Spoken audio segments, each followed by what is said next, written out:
Bueno, creo que estamos todos.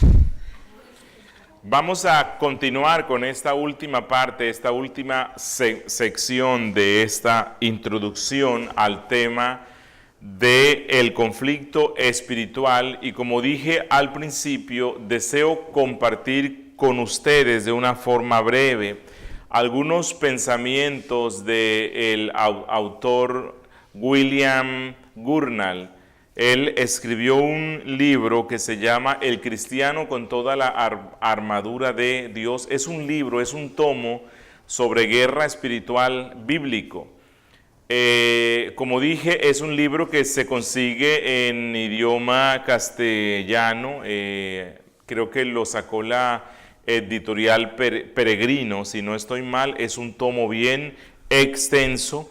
Desanima un poco solamente con ver la cantidad de páginas, pero cuando usted empieza no quiere terminarlo. Realmente es un buen libro, yo sé que les va a ayudar mucho, y lo que deseo en esta última parte, al compartir un resumen que hice sobre este texto, es animarles para que vean toda la profundidad, toda la hermosura, toda la instrucción que uno puede sacar de allí. Y es un libro eminentemente bíblico. Y todo se basa en Efesios 6, donde Pablo, dando instrucciones sobre la guerra espiritual, él dice cuál es la armadura que uno debe vestir. Les ruego ir allí a Efesios capítulo 6,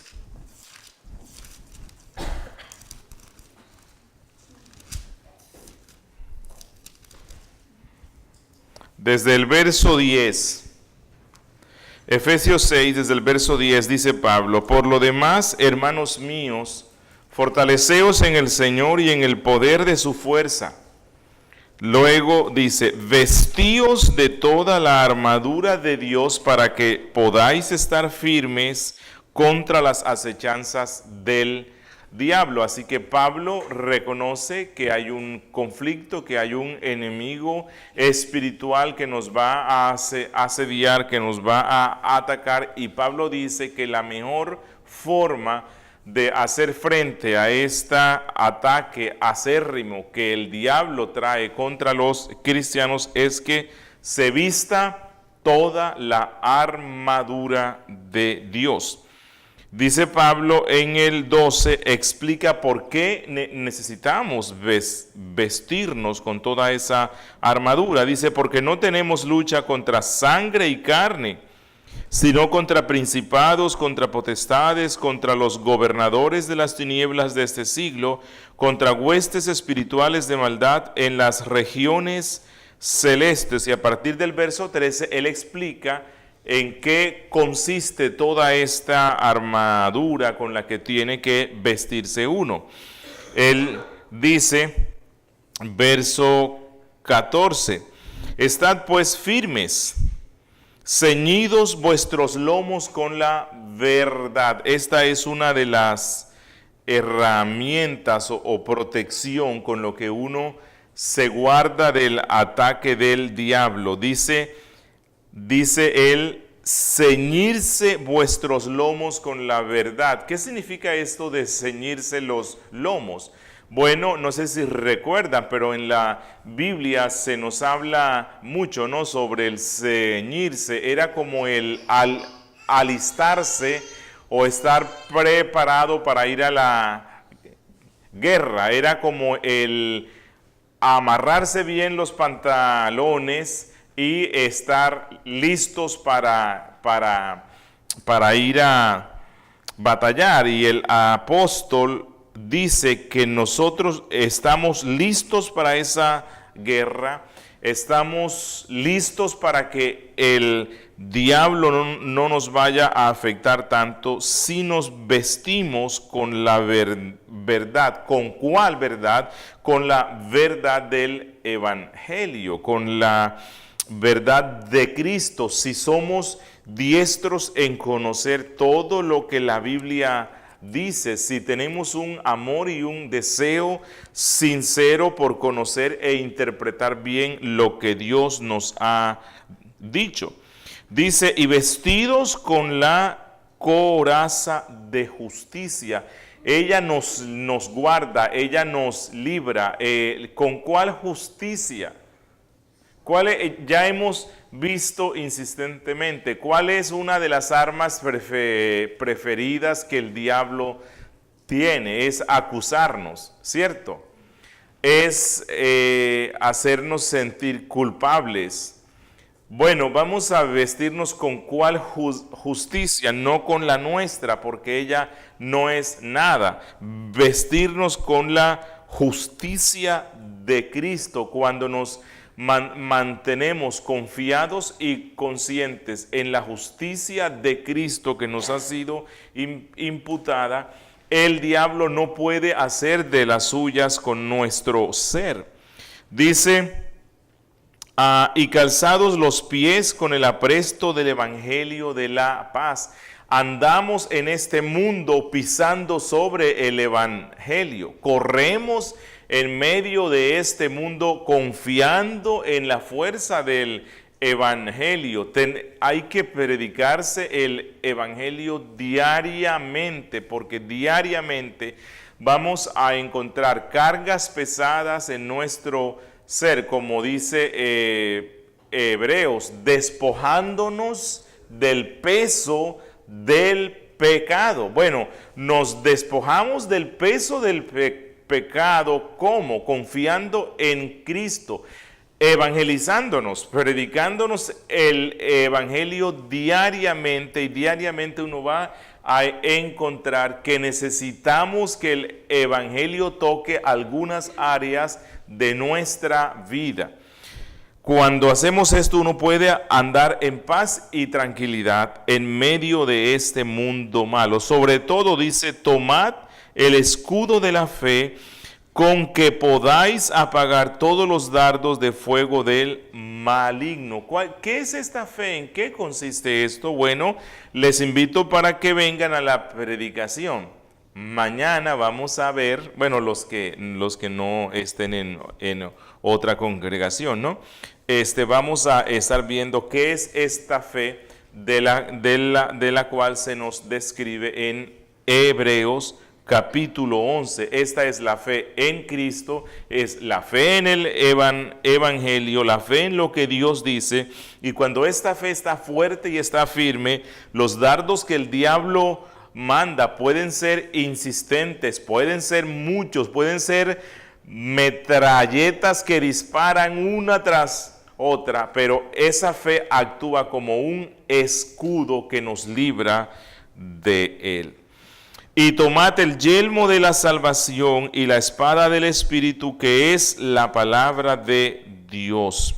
Cuando dice el yelmo de la salvación, si se dan cuenta, todo esto se refiere al evangelio, el escudo, el arma, el yelmo, todo lo que nosotros necesitamos para resistir al diablo y para que él huya de nuestras vidas es recordarnos todos los días el evangelio de Cristo, andar conforme al evangelio, volvernos diestros en el uso de la palabra de Dios, orando en todo tiempo con toda oración. Eso es algo fundamental, y súplica en el Espíritu, y velando en ello con toda perseverancia y súplica por todos los santos. Este es el armamento, esta es el vestido que nosotros necesitamos ponernos diariamente, que no se lo debe quitar uno nunca. Si hacemos esto, los ataques del diablo no nos van a causar mucho mal. En el estudio del curso y de los libros hay una explicación bien especial de cada una de estas partes de nuestra armadura. Bueno, entonces William Gurnall toma este texto y nos lleva luego a mirar, bueno, ¿por qué es que necesitamos vestirnos totalmente de eso y constantemente? mente. Y entonces él vuelve a todo lo que hemos visto hoy, que es a causa de la astucia que el diablo tiene. Vuelvo a insistir, el objetivo que el diablo tiene con usted y conmigo es llevarnos a pecar,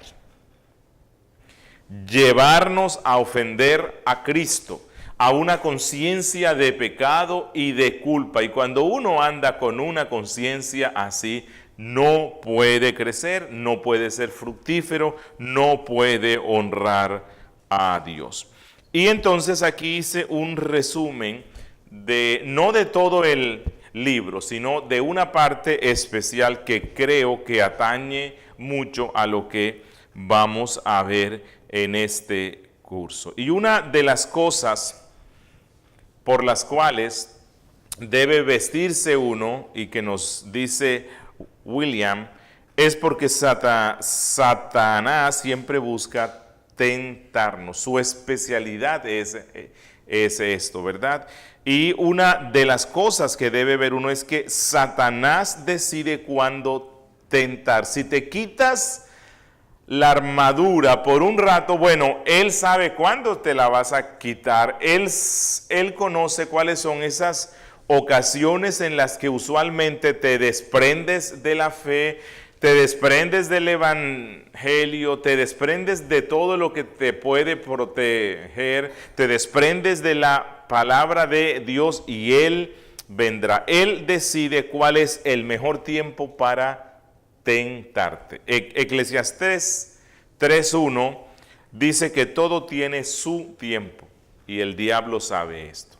Y él sabe que todo tiene su tiempo, incluyendo el tiempo para la tentación. Y él conocerá cuál es el tiempo tuyo. Porque él te está viendo día y noche y él sabe cuándo es que llegan esos tiempos en los cuales te descuidas.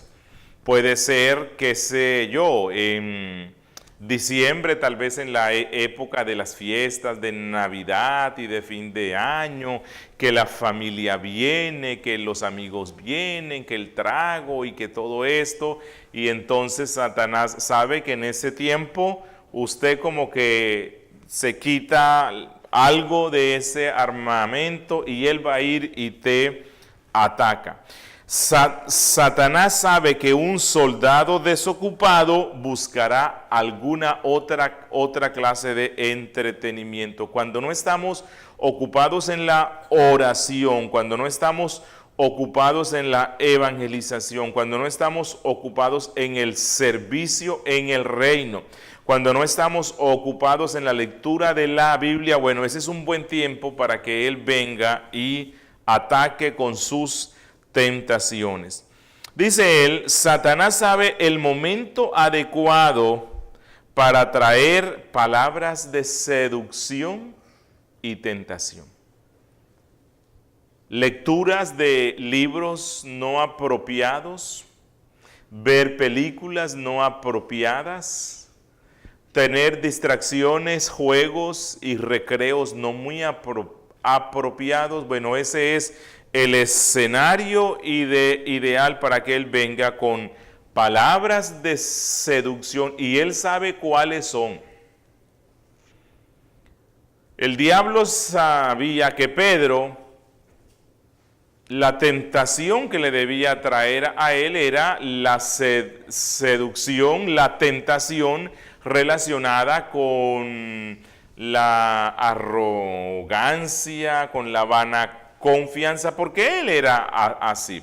Satanás supo cuándo traer la tentación sobre Judas y cuál, porque era la tentación de el dinero, porque era alguien que amaba eso. El diablo no te va a presentar a ti una tentación de algo que él sabe que para ti no lo es, ¿cierto? Hay personas que el tema de la inmoralidad sexual, pues no sé, no tienen problemas con ese tema. Bueno, él no te va a traer eso, ¿verdad? Pero a lo mejor que sí, el chisme, yo tengo acá las... Sí, yo tengo aquí. O el chisme, o el robo, ¿cierto? Puede ser otra cosa. Y entonces Él va a traer eso a tu vida. Él está vigilando constantemente lo que uno hace. Dice Él, una palabra a tiempo de Satanás es una tentación a punto de conducirte al mal. Y Él sabe cuándo traerla.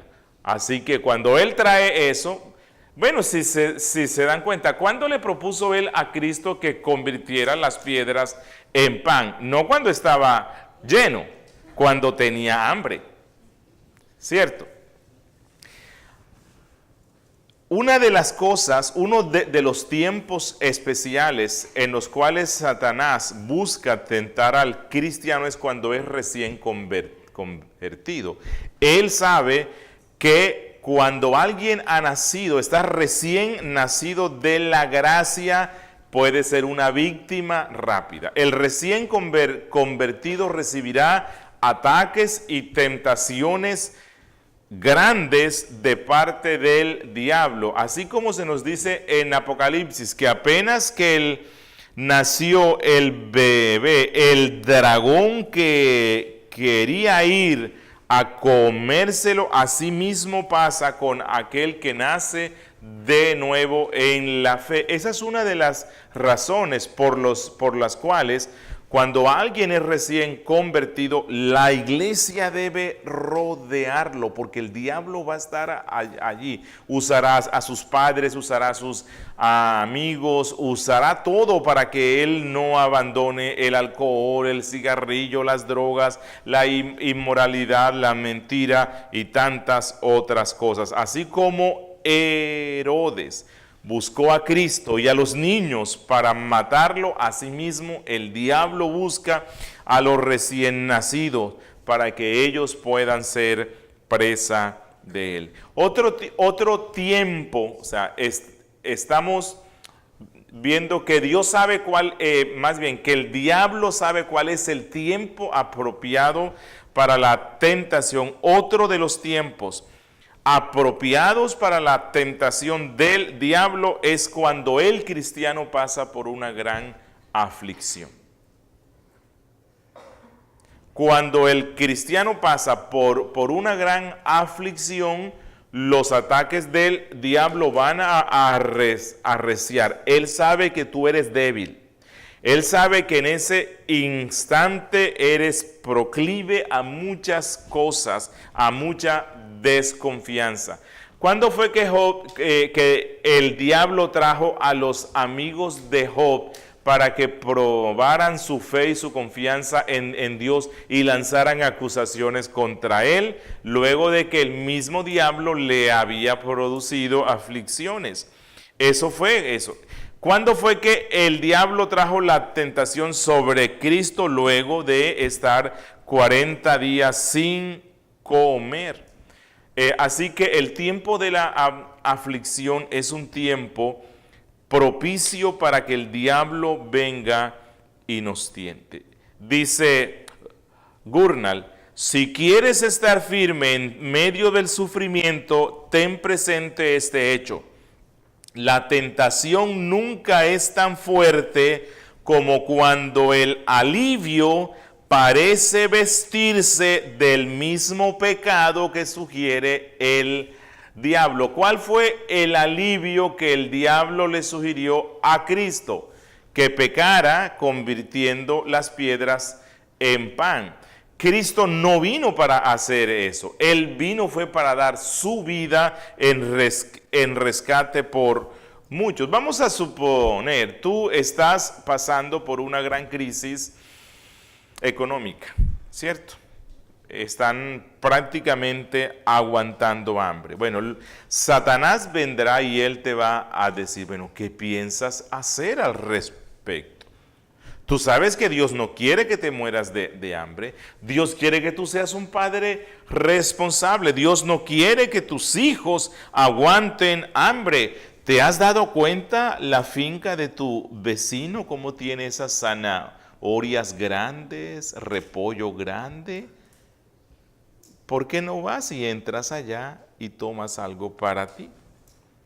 El alivio que el diablo propone es el pecado, y él nos lleva a pensar que ese pecado puede ser la respuesta a la necesidad que tengo yo. ¿Qué te pasará si tú haces eso?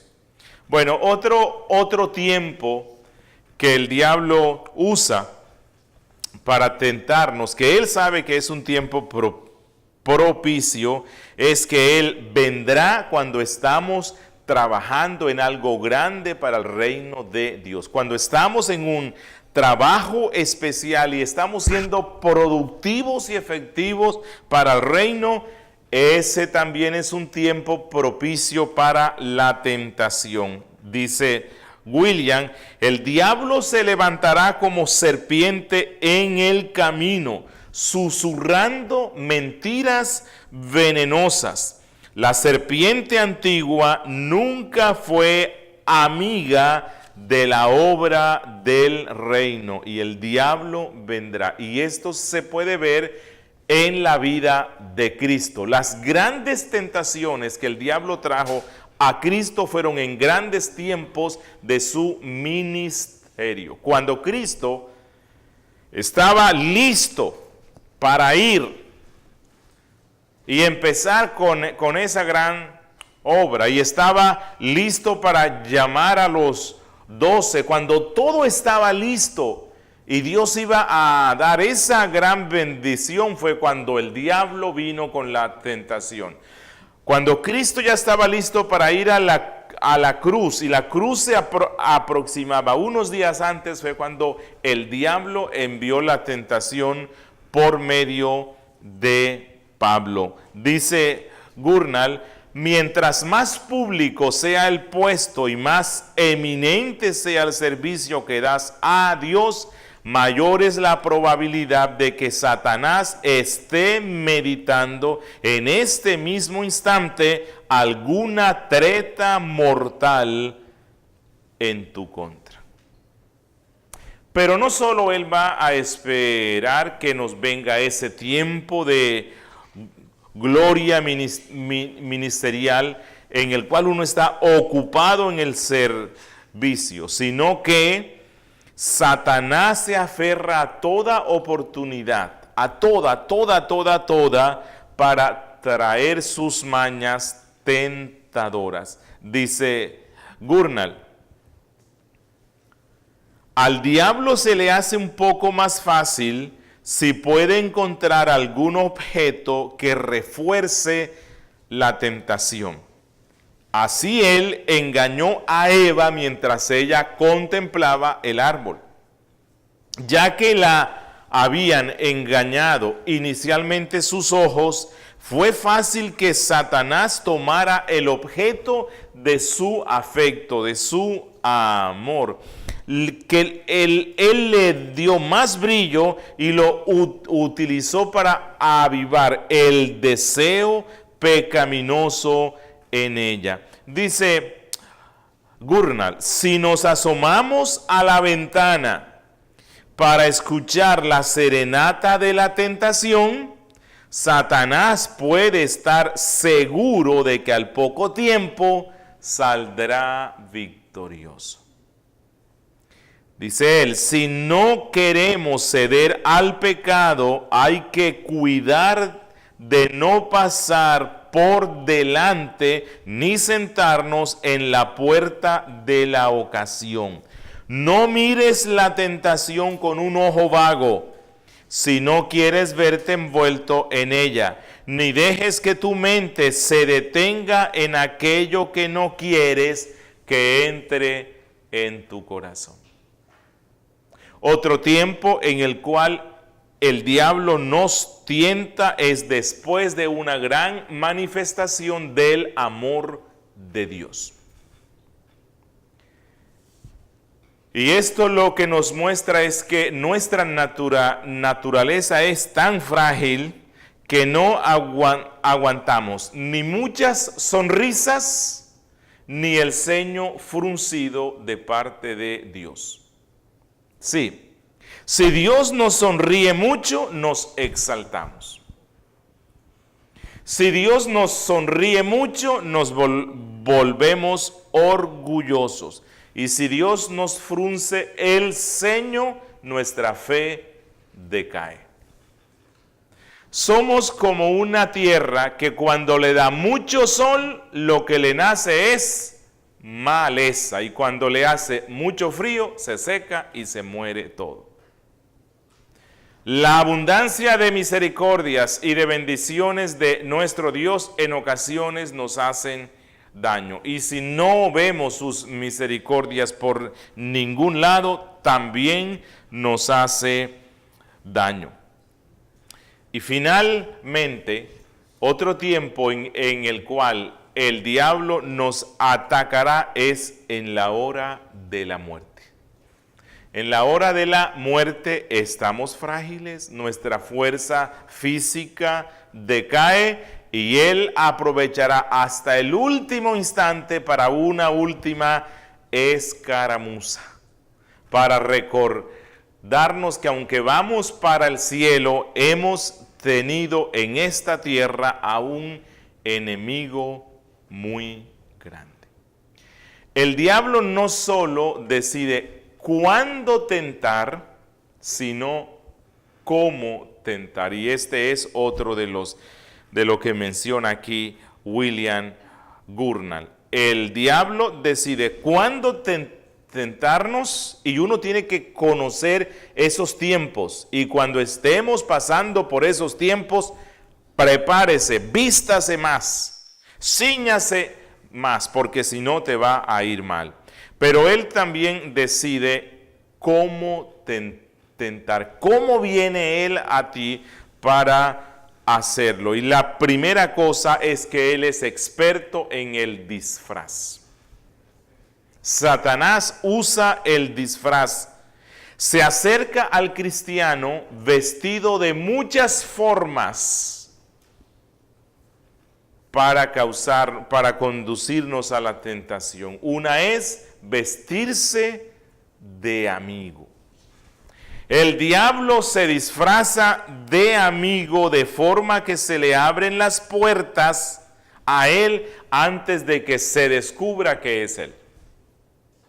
Y le damos la bienvenida a nuestra casa. Eso es por lo que Pablo dijo que no nos sorprenda encontrar maestros falsos haciéndose pasar por apóstoles de Cristo. Y él dice, porque Satanás mismo se disfraza como ¿qué? Como ángel de luz. Y yo creo que de todas las tretas que el diablo usa para hacerle daño al cristiano, esta es la más eficaz que usa él, la treta del disfraz. Cuando se presenta como un maestro, cuando se presenta como un pastor, cuando se presenta como un profeta y cuando él adorna su lengua con un lenguaje hermoso, pero falso. Falso. Bueno, eso es lo que uno ve hoy. ¿Por qué usted cree que las congregaciones como esta en un domingo no son 1,000 ni 2,000 personas?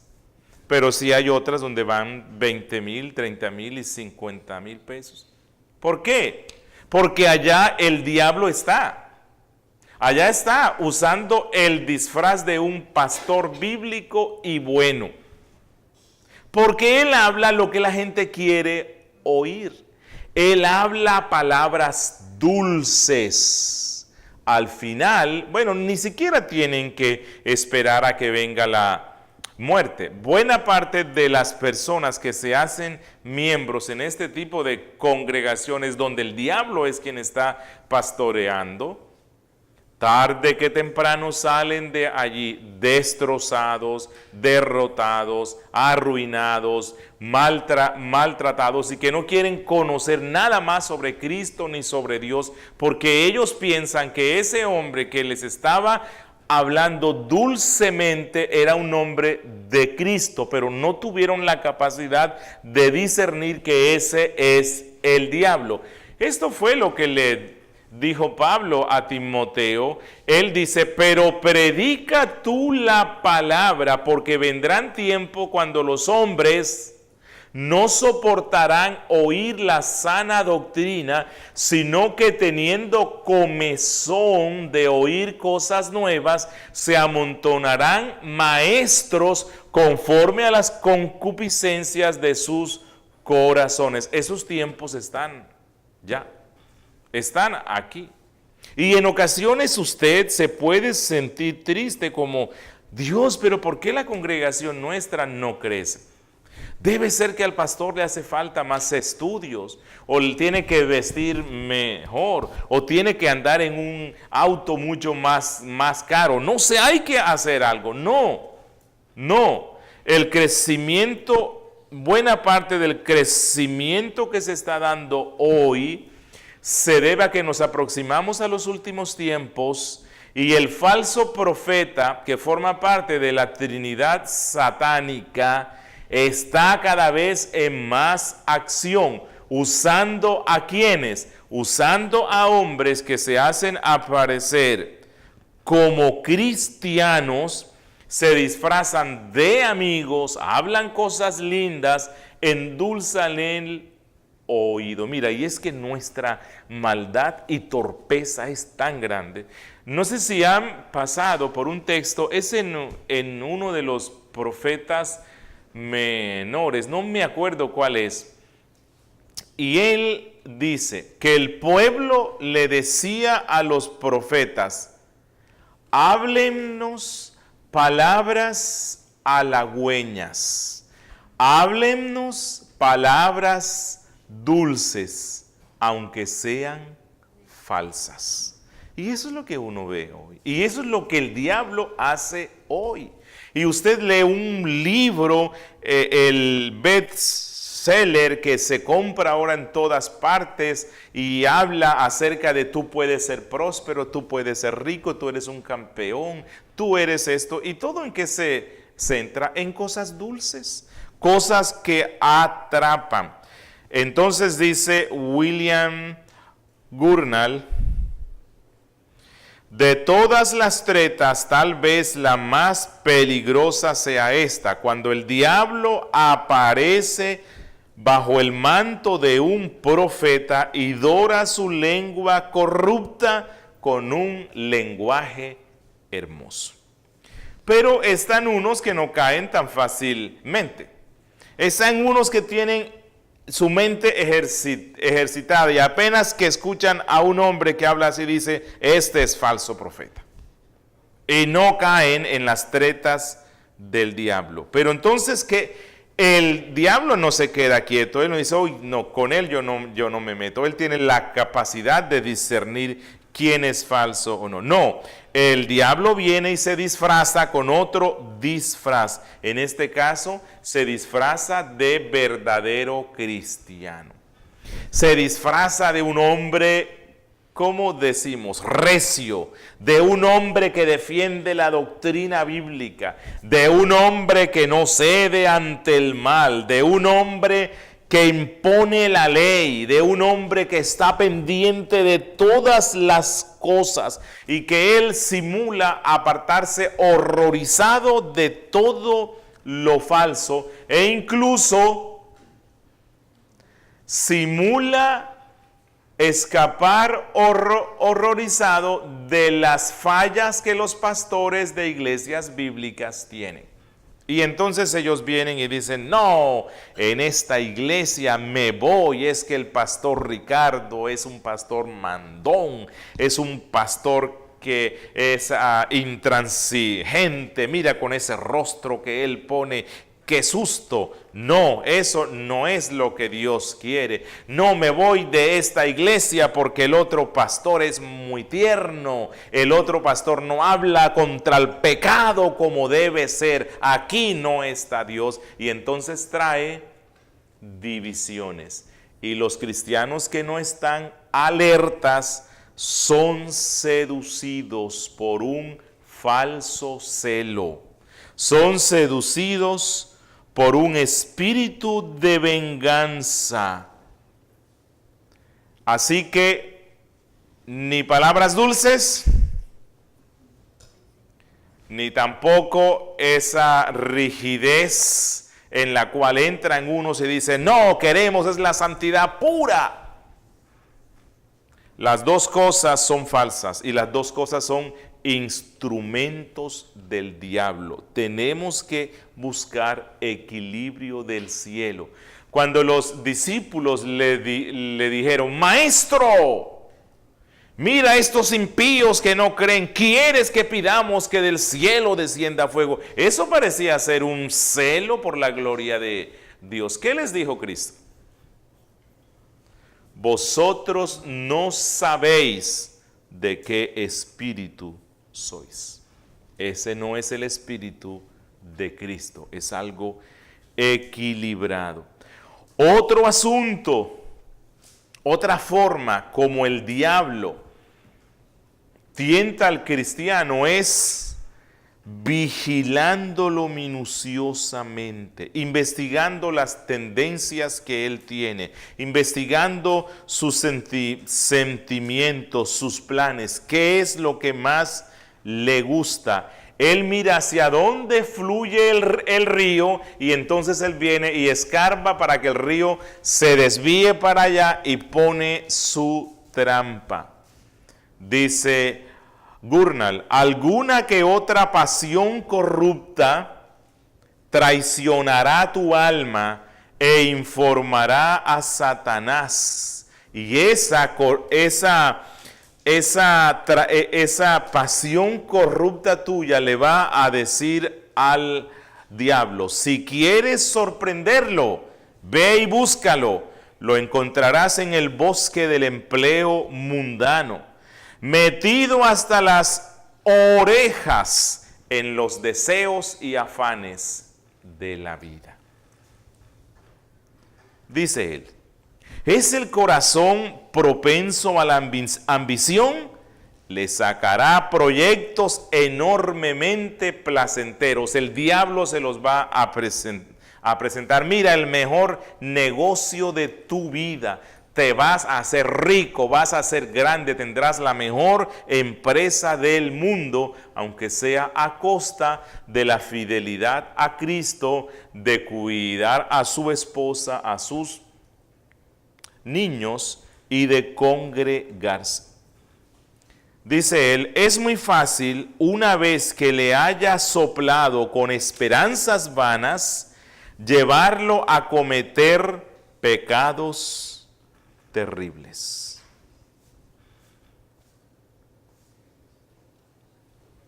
Y sigue diciendo él, Satanás utiliza una estrategia especialmente sutil cuando se acerca al alma sensible. Hay almas que son muy sensibles y hay gente que es muy espiritual en el sentido de que tienen una sensibilidad hacia lo espiritual, pero toda sensibilidad hacia lo espiritual no necesariamente es buena si no se enfoca bien.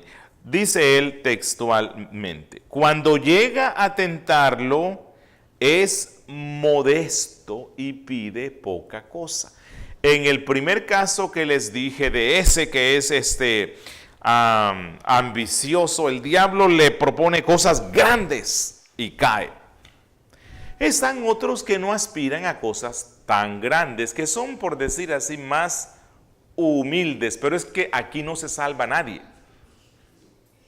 Esos que van más como paso a paso, que no, es que si el diablo sabe que si les propone las glorias del mundo y una empresa grande, ellos se van a atemorizar y dicen, no, por este lado no. Hay almas que son más cautelosas. Para ellos el diablo tiene su tentación. Dice Gurnall, cuando llega a tentarlo, el diablo es modesto y pide cosas pequeñas, no, que no le dan miedo. Él sabe que puede conseguir con varias peticiones lo que se le negaría pidiéndolo de un solo golpe. Así se insinuó en el corazón de Eva. Él no la animó a comer el fruto al principio. Sabía que la asustaría con un desafío tan grande. En su lugar le hizo una pregunta provocadora que prepararía la escena para su debut como enemigo del hombre, y le dijo: ¿con que Dios os ha dicho no comáis de todo árbol del huerto? Esto es, ¿seguro, Eva, que tú no te equivocaste en lo que escuchaste que Dios dijo? Tú sabes lo generoso que es Dios. Él te deja comer de todo lo demás del huerto. ¿Por qué iba a negarte entonces lo mejor de lo que Él puso en el huerto? Y así socavó la fe, y el árbol se volvió una tentación para Eva. Tercero, dice Gurnall que el diablo no solo escoge cuándo tentarte, cómo tentarte, sino el instrumento para la tentación. El instrumento. Y esto es algo muy importante. Dice él: como obrero maestro, Satanás corta, moldea la tentación y le da forma. Y a veces permite que sus peones terminen la tentación. Él no te la presenta directamente, sino que Él usa a otros. Y Él dice que los embajadores preferidos del diablo suelen ser de 4 clases. Personas con poder y preeminencia, personas de intelectualidad alta y mucha diplomacia, personas con reputación de santidad y personas influyentes. Y el diablo usa a estos peones. Y él los explica. Él dice: Satanás busca personas de preeminencia, poder y autoridad, que pueden ser el Estado o pueden ser la iglesia. Y si tiene la posibilidad, el diablo se hace del púlpito y a través de él hace con el pueblo lo que él quiera. Dice él: un jefe de Estado puede influir en millones de personas. No sé si se han puesto a pensar, ¿por qué cuando el rey en Israel era bueno y era santo, todo el pueblo era bueno y era santo? Cuando el rey creía en Dios y servía a Dios, todo el pueblo iba para allá. Cuando el rey se volvía tras Baal, todo el pueblo iba para allá. No sé si cuando vean la historia de la reforma protestante, especialmente en Inglaterra, cuando el rey se volvía protestante, todo el pueblo era protestante. Cuando el rey se volvía al catolicismo, todo el pueblo se iba al catolicismo. El diablo sabe eso. Sabe eso. Por ejemplo,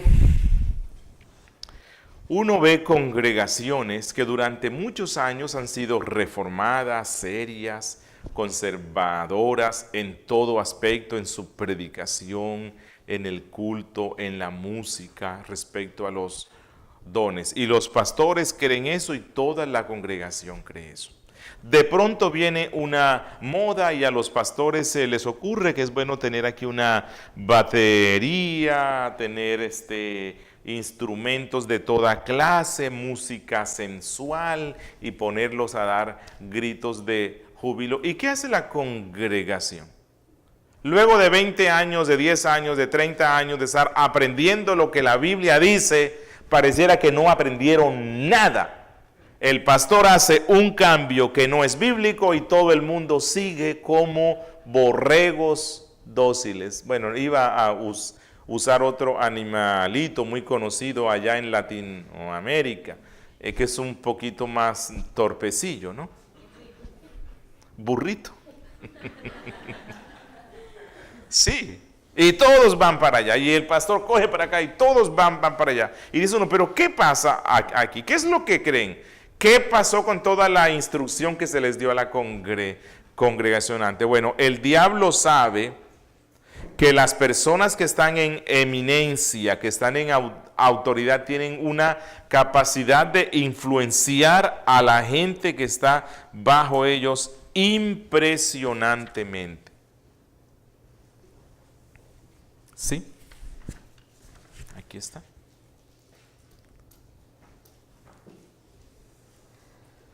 El diablo se infiltra, dice William Gurnall, en el gobierno.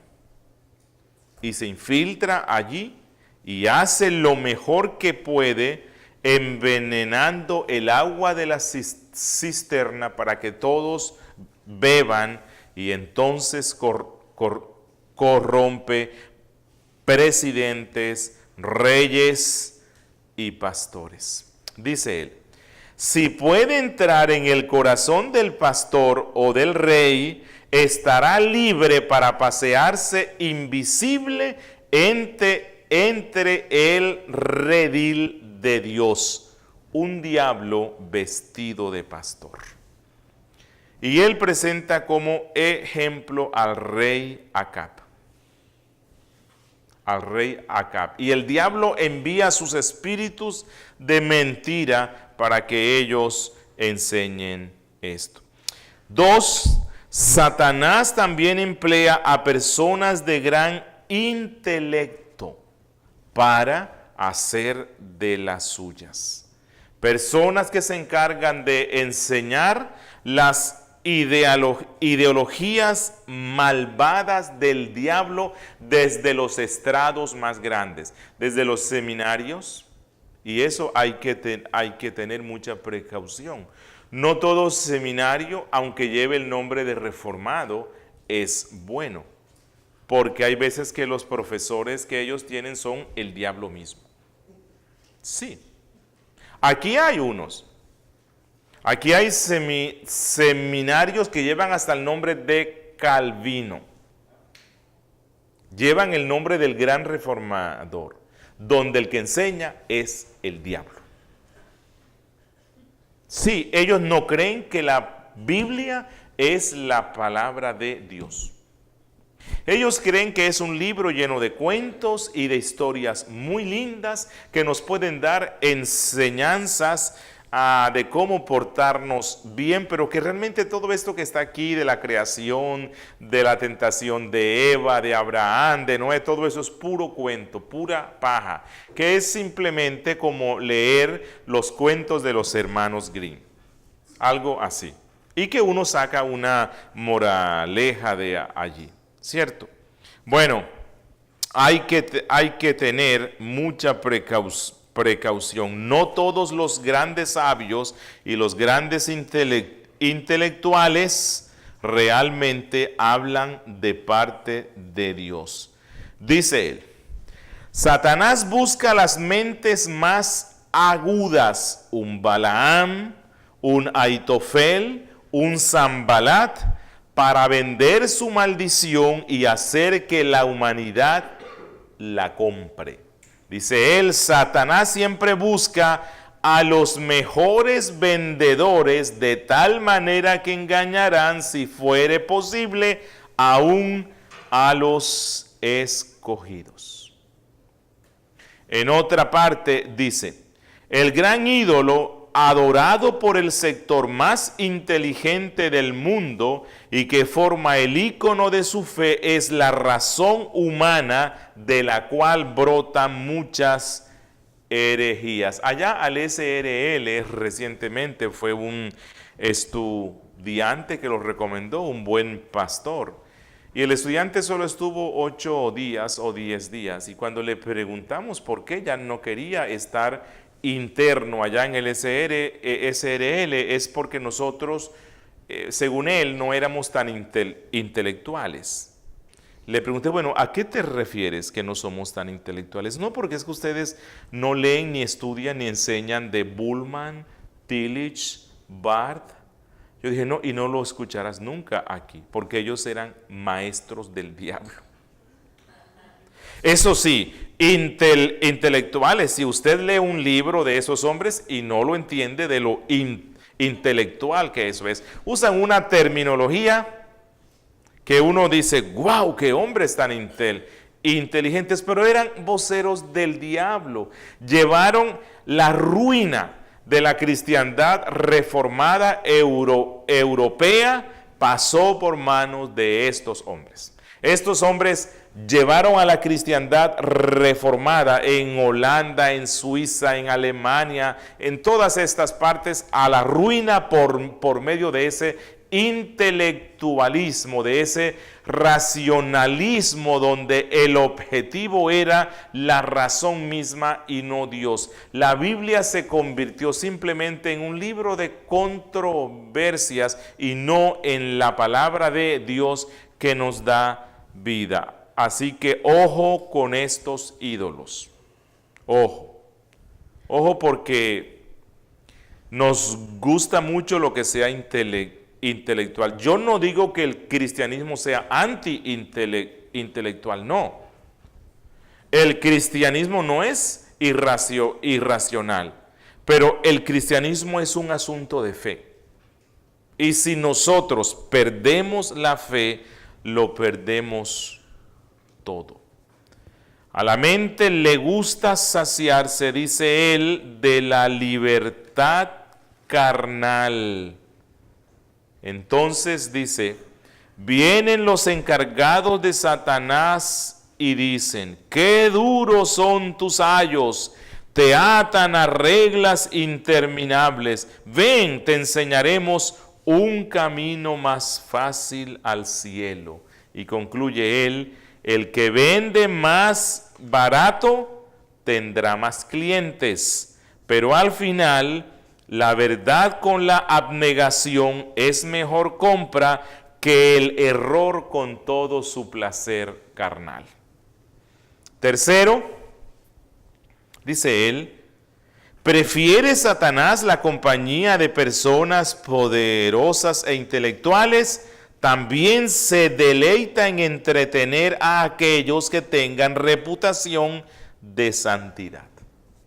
Y también él usa a personas que tienen reputación de santos para causar mucho daño. Dice él, ¿qué funciona mejor que un pájaro vivo dentro de una jaula para atraer a los pájaros que están libres? Tal es la astucia del diablo y la fragilidad de los mejores entre nosotros, que los más santos hayan sido el cebo del diablo para atrapar a otros. Y él presenta ejemplos. Él dice, ¿cuál fue el instrumento que usó Dios para tentar a Sara para mentir a su esposo? Un gran santo. Abraham. Él fue el que le dijo, diles que tú eres mi hermana para que nos vaya bien por causa tuya. Y claro, ¿quién era el que le decía eso? No era un impío, el santo Abraham. Así que ella dijo, bueno, si me lo pide él, tiene que ser que mentir en este caso debe ser algo bueno. Así que hay que tener mucho cuidado. Porque en ocasiones Dios puede usar, el diablo puede usar a los grandes santos de Dios para hacer que uno peque. Mira lo que pasó con, bueno, no voy a mencionar nombres, ¿no? Con grandes hombres reformados y al final de sus días se les dio por el ecumenismo. Y firmaron documentos prácticamente de reconciliación con el catolicismo. Y muchos sucumbieron ante eso porque ellos dijeron, no, este es un santo. Y si él dice que eso está bien, aunque la Biblia dice que no, yo creo que tiene que estar bien. Y por eso es que es nuestra responsabilidad, hermanos, mantenernos con la espada de la palabra. Cada uno, hermano, tiene la responsabilidad de estudiar la Biblia, de amarla, de abrazarla, de tenerla en su mente y en su corazón, porque los mejores y más grandes santos a veces la terminan embarrando. Bueno, término muy colombiano. La riegan. No me acuerdo quién fue el que dijo esto, pero él dijo, mire, después que yo cumpla 78 años, ni lean ni escuchen lo que yo diga. Porque algunos hombres de Dios, luego que los años pasan, no sé si es que la mente con toda su debilidad, terminan diciendo y haciendo cosas que no están bien. Yo recuerdo cuando niño prácticamente empecé a conocer la Reforma por medio de un hombre que se llama, creo que está vivo, no sé si en eso falleció recientemente, que se llama Harold Camping. Este hombre que tenía una red de emisoras, creo que se llama Family Radio, para esa época, wow, predicaban las doctrinas de la gracia. Yo no conocía ni que eso eran las doctrinas de la gracia, y me encantaba, me fascinaba de él, aprendí el amilenialismo, de él aprendí muchas cosas. Llegó a los 80 años y qué problema tan serio, se volvió prácticamente un hereje. Por medio de su radio internacional convenció a la gente de que cuando la Biblia dice que es necesario que el juicio comience por casa, y que la casa es la iglesia, todo el mundo tenía que irse de las iglesias locales. Y aquí en Norteamérica convenció a miles que no se congregan en ninguna parte, porque él dijo que este tiempo, que ya estamos cerca del fin, el juicio está sobre la casa, sobre la iglesia, y ellos están solos, andan en sus casas solo con la radio. Luego, hace como 20 años, si no es más, 20 años no, como 15, llegó a la conclusión, sacando unas cuentas, que el mundo se acabaría, no sé en qué mes ni en qué año era. Y eso, la gente vendió carros, vendió casas, y no pasó nada. Hace pocos años, no sé, creo que hace 3 años, 4, él dijo que el 31 de octubre se acabaría el mundo y que esto iba a ser, mejor dicho, que se prepararan porque esto vendría una gran ola de fuego y acabaría con todo. Y en todo el mundo hubo gente que vendió todas sus propiedades, se fueron a las montañas, otros hicieron préstamos grandes en los bancos para darse la buena vida y pasear en cruceros y en todo eso, porque si el mundo se iba a terminar, pues muerto uno, muerta la deuda, ¿no? Bueno, pues no sé qué clase de fe tendrían, porque un cristiano tramposo, pues no creo que entre al cielo. A lo que voy es, hombres muy santos, al final de sus días han terminado mal. Y hay que estar pilas con eso, que no siga uno por el rumbo en el que ellos van. Dice, esto debe hacerte muy vigilante si eres de aquellos cuyo largo viaje y grandes progresos en los caminos de Dios te han ganado un nombre eminente en la iglesia. Lo que dices y haces por ser un líder mueve a otros a mirar menos a sí mismo y más a ti para marcar la pauta y poner las reglas. Qué riesgo cuando uno está en autoridad. Y cuarto, Satanás escoge a personas capaces de influir en los poderosos. Repito, Satanás escoge a personas capaces de influir a los poderosos. Dice él, si él puede ganar a familiares, a amigos, esposa, hijos, para tener acceso al objeto de su deseo, él no va a escatimar esfuerzos. Dice él, algunos piensan que por eso fue que el diablo no acabó con la esposa de Job. Él pudo haberla matado, ¿verdad? Porque Dios le permitió que destruyera todo lo que tenía Job excepto él. Pero Job mató a los hijos y no mató a la esposa, para luego usarla como una copa envenenada y decirle, maldice a Dios y muérete.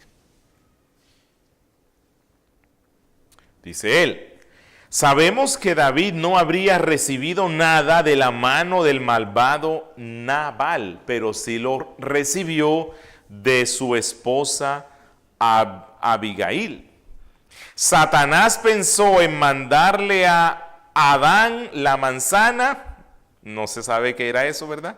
La manzana por mano de Eva. Y envió la derrota a Sansón por mano de ¿quién? De Dalila. Usó a Pedro, el discípulo especial, para tentar a Cristo. Así que de todo eso tiene que estar uno vigilante. De todo. ¿A quién usa el diablo? Un padre, una madre, el esposo, la esposa, un hijo que viene y dice, pero es que no está mal.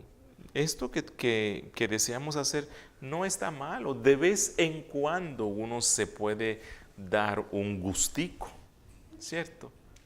Un gustico que puede conducir al alma al infierno. Entonces él concluye esta parte diciendo, estudia las tretas del diablo y reconoce su táctica. Porque Pablo dice, no ignoramos sus maquinaciones. Y concluye él, ¿se puede decir lo mismo de ti?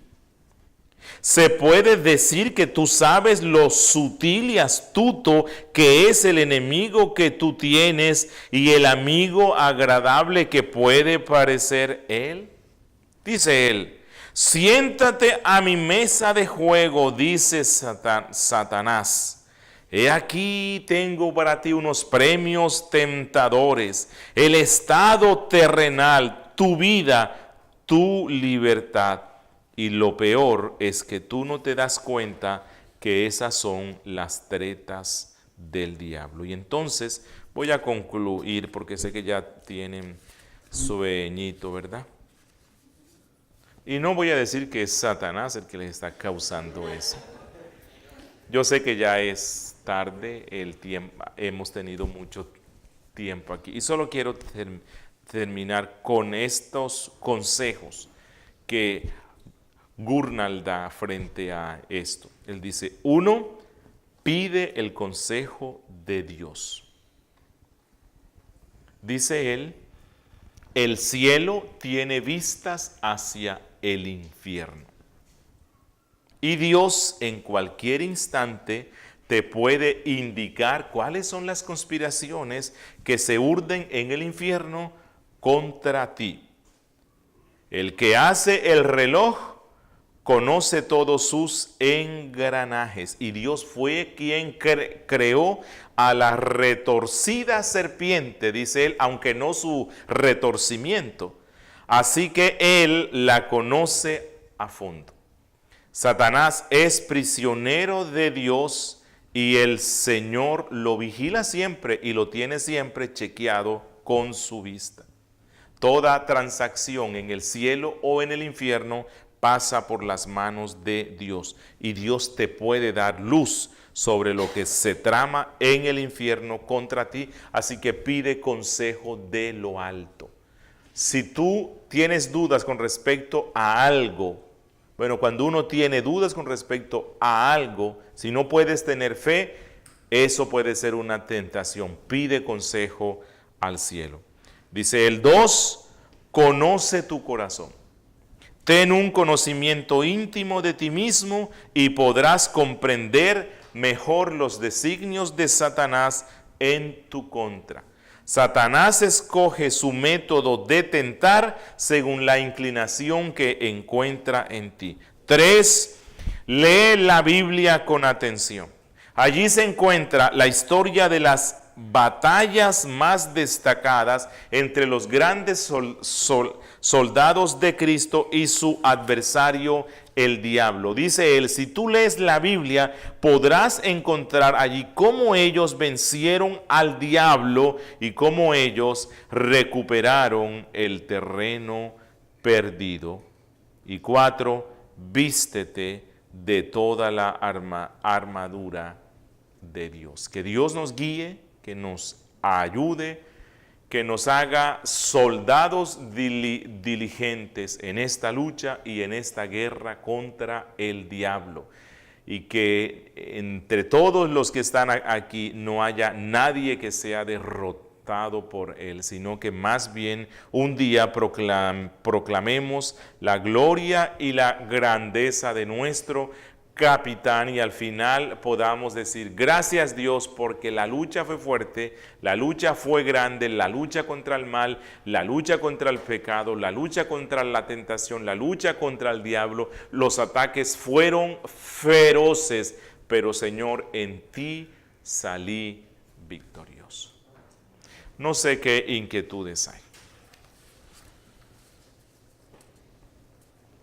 Yo les voy a dar una copia de las diapositivas y espero que cuando haya terminado de pasar el resumen, que es más extenso, yo se los voy a mandar con el profesor y el pastor Javier. No sé qué dudas, qué comentarios finales hay, qué conclusión hay. Quisiera escuchar cómo ¿crees tú que estas clases te han servido y que este curso puede ser útil para ti?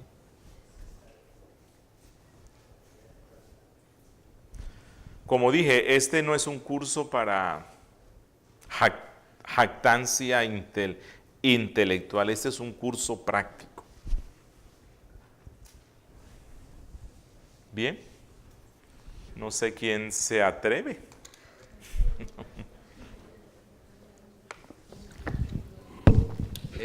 Me gustó mucho sabemos que Satanás ataca a al mundo, ¿verdad? A la raza humana por medio del anticristo y del falso profeta. Esas son las entidades que tiene aquí en la tierra atacando a la humanidad. Y el libro los mira bien porque habla de que realmente tiene mucha razón. Me encantó la parte cómo ve al gobierno y a los líderes religiosos. Ahí están las dos fuerzas que usa Satanás, porque la bestia que corresponde al anticristo siempre se ha identificada con los diferentes tipos de gobierno en toda la historia. ¿Por qué? Porque el gobierno influye demasiado en la población. Y la otra fuerza devastadora es la falsa religión por medio del anticristo. Y él lo ve claritamente en el libro y usted lo estuvo diciendo ahorita. Así que es bien interesante notar nosotros que realmente es eso, así como nosotros somos beneficiados en nuestra salvación terriblemente y no fuéramos nada sin Cristo por su obra de salvación y por la ayuda del Espíritu Santo, de la misma manera el mal se vale de esas mismas cosas para destruir a la humanidad y son fuerzas muy poderosas porque tienen todo el apoyo, toda la autoridad. Dice Apocalipsis 13 que le cede el trono Satanás al anticristo, le cede el mismo trono. Y el falso profeta trabaja para el anticristo en la manera de que de alguna manera los induce al mundo. La falsa religión tiende a que te conformes a este mundo. Por eso dice el apóstol Juan, no ames al mundo ni las cosas que están en el mundo. Porque el falso profeta, en vez de que te enfoque en la parte celestial, de alguna manera te hace que te sientas bien en este mundo. porque es el imperio del anticristo, y el libro combina bien esos dos poderes. Y yo creo que entender esto, como lo hizo el actor, es algo muy grande para nosotros y de mucho provecho, que entendamos con quién nos estamos enfrentando. Eso es lo que vi ahorita y me gustó mucho del libro. Tenía razón que nos iba a gustar.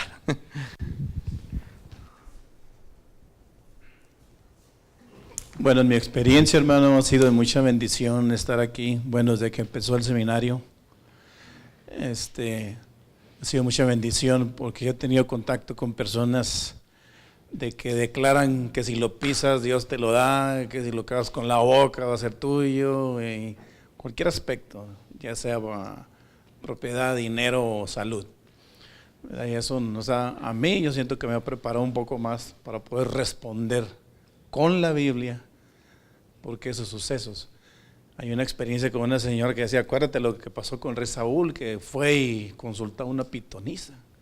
Y así experiencia, me quiero platicar eso, mi experiencia en estos días, que ha sido mucha bendición, entender mejor que todo lo que pasa es porque Dios lo permite, ¿verdad? Y nos da una herramienta muy, muy, muy importante. Para mi experiencia, muy valiosa. Gracias, Señor.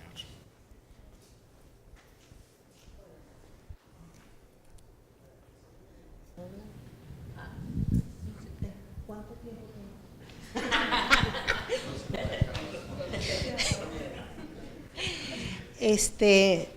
Para mí este curso, esta clase ha sido de mucha bendición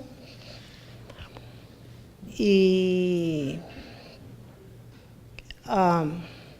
sigue confirmando muchas cosas que, ¿verdad?, Dios está haciendo en mi vida, de saber que no tenemos lucha contra carne ni sangre, que nos mantengamos velando y orando.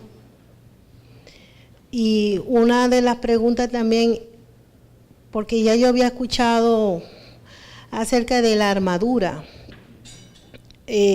cuando usted dice no nos quitemos la armadura, ¿en qué sentido?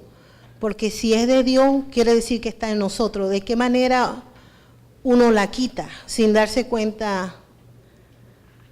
¿En qué sentido? En las virtudes que se mencionan allí, cuando uno decae en la fe, cuando decaes en la confianza en Cristo, en la dependencia de la justicia de Cristo, tal vez no te la quitas completamente, pero se vuelve muy vulnerable, ¿verdad? Y entonces los dardos del diablo entran. Cuando el escudo de la fe se ha debilitado mucho, bueno, un disparo bien dado lo traspasará y te va a afectar. No te quita la salvación, pero te va a afectar. Así que Pablo, cuando nos manda a vestirnos de esa armadura, es a fortalecerla. Y también ya es vestida una sola vez. O no es que yo pueda decir, me quito la armadura hoy y mañana ando sin armadura. No en ese sentido. La quite uno, sino es la debilidad de ahí ella. demostramos, pues yo puedo darme cuenta, ¿verdad? Teniendo esta enseñanza, cuando estoy quitándome cierta armadura, ¿verdad? La coraza, por lo menos, o la fe. Es cuando flaqueo, cuando no me ejercito en los medios de gracia que me ha dado Dios. Eso es lo que Él pide, que estemos ejercitándonos constantemente en esos medios de gracia. Y cuando uno se mantiene así, allí el diablo buscará por un lado y por el otro y por el otro, pero no le va a ser fácil entrar. Ok. Sí, hermano. Gracias.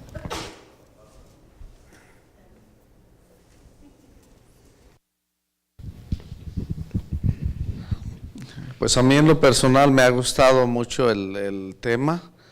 Creo que es muy bueno en al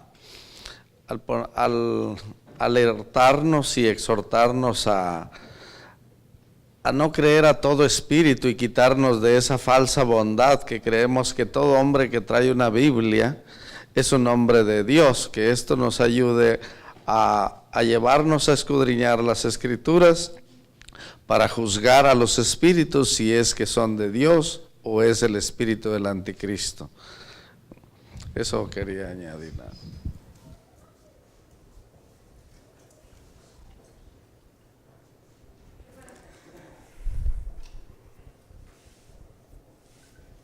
Bueno, Julio, el estado de la depresión, hay grandes hombres que han estado deprimidos, como Spurgeon y otros hermanos grandes, y hasta la fecha, ¿verdad? Este es un espíritu, yo sé, proviene del diablo, mandado por Dios, o porque, ¿en qué fin? ¿Por qué el cristiano se deprime tan fácilmente? Bueno, la depresión en el ministerio y la depresión en el servicio a Dios y en nuestra vida cristiana es algo más común de lo que uno piensa, ¿cierto? Y la depresión viene, creo yo, cuando precisamente el escudo de la fe está muy débil, ¿no? Cuando empezamos a ver como dice el salmista, cuando vi la prosperidad del impío y que ellos roban y hacen todo esto, sus hijos no se enferman nunca, no les da gripa, no les da nada, y yo sí la paso mal y los otros mal. En ocasiones uno se enfoca, ¿no?, en ver eso y deja de mirar la recompensa celestial y deja de mirar a Cristo, y eso causa depresión. Y por eso han pasado todos. Pasó David, pasaron muchos grandes hombres de Dios, Elías, Jonás, todos ellos pasaron por eso, y es algo por lo cual pasará uno. Pero Dios no nos dejará que se hunda uno, y más si nos adiestramos. Es que somos flojos para adiestrarnos en fortalecer esas armas, ¿cierto? Pero no es un espíritu del mal, ¿no? O sea, no es un ente, sino que en la Biblia, en ocasiones, cuando se habla de espíritu, también se refiere como a una emoción colectiva o a una emoción que me afecta, ¿no? En el caso de, estaba pensando, se me fue. En el caso de Saúl, ¿cierto?, que decía que como un espíritu de depresión y de todo eso venía sobre él, aunque con él no creemos que haya sido un hombre de fe ni que haya sido salvo. De todas formas, cuando la Biblia habla del espíritu que lo atormentaba de parte de Dios, el contexto y el término que se usa allí en hebreo, dicen los expertos, no se puede interpretar como un ente como tal, sino una situación emocional, ¿no?, que venía, como cuando uno dice un espíritu de risa cubrió todo el recinto. Es que todos se identificaron con la risa, pero no que un demonio de risa entró. Sí, así es. Y iba a decir también, bueno, también hay, claro, eso ya sería de pronto para otro tema, pero siguiendo un poquito con la idea de pensamiento, es que también hay que ser sensatos en ver cuándo es algo, vamos a decir, emocional, cuándo es algo espiritual, o cuándo puede incluso llegar a ser una enfermedad, ¿verdad? En tal caso, es algo biológico. En tal caso, pues ya ahí habría que consultar a otro tipo de especialista. Pero por eso digo, pienso que lo primero que debe hacer la persona, obviamente, es, sin lugar a dudas, orar al Señor, buscar más dependencia de Él, hablar con los pastores, con los hermanos que pueden ayudarle. Ahora, si aún así persiste el problema o algo, entonces ahí sí quizá ya también habría que consultar al especialista en ese caso, ¿verdad? Porque se pueden dar esos casos, ¿verdad?, de personas que biológicamente también pueden estar afectadas. La depresión también puede llevarlos al suicidio. Ajá. Hay un libro que escribió un autor cristiano, se llama Edward algo. Se llama ¿Es el cerebro el culpable? Y es un buen libro para consejería porque el autor, que es un neurocirujano con especialista en consejería y todo esto, él dice que el pastor, cuando atiende específicamente estos casos, debe asesorarse de un médico, porque hay casos de depresión que son por la ausencia de una sustancia que el cuerpo debe producir, ¿no? Y eso trae eso, y como dicen acá, puede conducir al suicidio. Entonces, en un tiempo se impuso en la fe reformada una consejería rígida, la consejería noutética, que digo que es buena, pero que la consejería noutética no puede ser tan rígida en el sentido de que no hay la posibilidad de consultar con un médico, porque entonces ya es como si se desconfiara de Dios. No, hay cuestiones que son físicas, que son del mismo cuerpo, y que si no se atienden bien puede conducir a alguien hasta suicidarse. Y la depresión, y más en esta era, ¿no? En esta era parece que la depresión fuera una peste que está creciendo mucho. ¿Ok? Y una última cosa que quería decir, pues esto más bien como un aporte para el seminario, es que la verdad, por ejemplo, uno revisa los currículums de otros seminarios. Estaba hablando con otros hermanos sobre lo mismo, que ya han hecho su seminario en otros lugares, y les preguntaba, bueno, ¿ustedes llegaron a tomar un curso sobre esto que estamos viendo? Y no, ¿verdad? Entonces, el punto es interesante, y también nosotros debemos dar gracias a Dios que podamos contar con un curso como estos en un seminario, porque la verdad, esto no se da en ninguna clase de universidad o de seminario que tú vayas. Lamentablemente, pero lo más importante es que esto es una realidad.